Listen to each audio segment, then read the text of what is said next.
done anything like this that so many people have showed up. I thought about it all day. I even got teary-eyed. I hope I don't get emotional.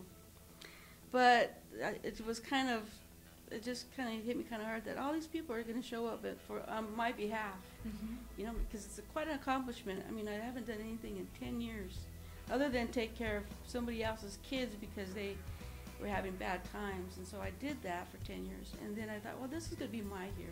It's time for Mom to take care of her kids, get her life together. It's my turn. And I was able to do it. And I was just like, wow, I can't believe I can look back at January and say, wow, this is my plan, and I set goals, and I accomplished them. Because of the fact that I had not worked in 10 years, and I and my partner were not getting along, and I was feeling, I was really considered like homeless. I really didn't have my own home. So I was really trapped in a situation where I wasn't going to have a home. I didn't have a job. I didn't have skills. I had nothing to fall back on. The skills I did have were 10 years ago, you know, and which were really good skills. But I didn't want to go back into the medical field because I had enough being a veteran, and I'm a Gulf War veteran, and so I had seen a lot of things in the emergency room. That's where I was working at before, and that's where I had ended my working, was emergency room. And you see a lot of bad things where you just kind of don't even want to go there anymore. You just want to live life and see a better side of life than that, you know. So I was just kind of at, I guess, a crossroads. And I ran into the homeless initiative. I can't remember her name offhand, Carol, I believe it was. But she kind of told me about the program. I thought, well, this would be kind of a cool thing, because I cook every day anyway, taking care of the kids. And I love to cook. I try all these different recipes on them, and they seem to like it.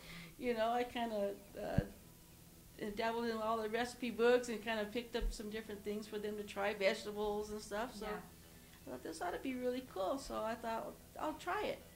And even though I had not the best background and everything, they still worked with me, and they, you know, said, well, it's okay. If everybody has a life or had a past life, we can get by it. We can still work with it.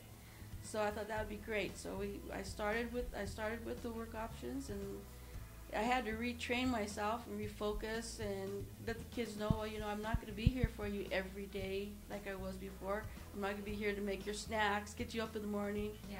And they call me Grandma. So Grandma has to get out and go back to school so Grandma could get a job and keep us all together. So that was the struggle, and it was hard for them to kind of pull apart away, you know. It was hard for them as it was for me.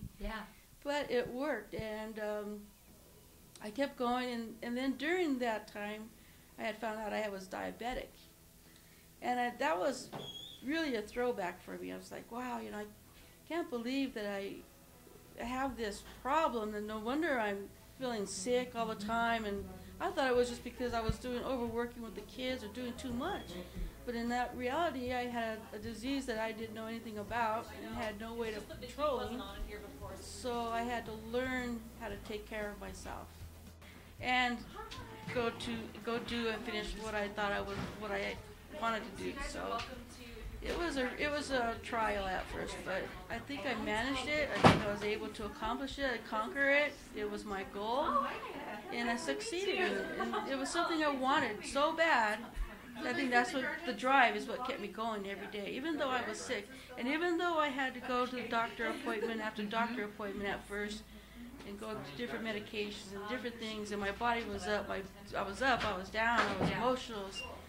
I still got the win. You know, it's kind of hard. And they worked with me. Work options for women. I told them what happened. I told them what I was going through, and they still worked with me no matter what, which even gave me, you know, it even helped me even more knowing that they were there behind me and supported me. So that's why I think I was able to finish the way I did. We're planning on 30, but there might be a little more today. I'm happy. I'm scared, content. I just feel beautiful today. I'm a prep cook with the Curtis, and we prep all the food for the dinners at the corner office restaurant. So I've learned how to make a lot of really nice different kinds of things, you know, crab cakes and spring rolls and just lobster, calamari. I mean, it's a high-end restaurant, so there's a lot of neat stuff to learn there, and the recipe book is humongous. So learning is never good. It's non-ending in that field, and that is probably one of the best restaurants I think in Denver to learn a good career. That's a good start for me. What's next? I've thought about it, and I just believe that I'll start small. We'll just deal with tomorrow, and I think I'll just stay with the Curtis and see where it goes from there. I mean, I've got so much more to learn. It's not going to be overnight. Yeah. I'm just going to absorb it, take it all in, and just stick with one thing for now, and just learn as much as I can from the chefs that I have there.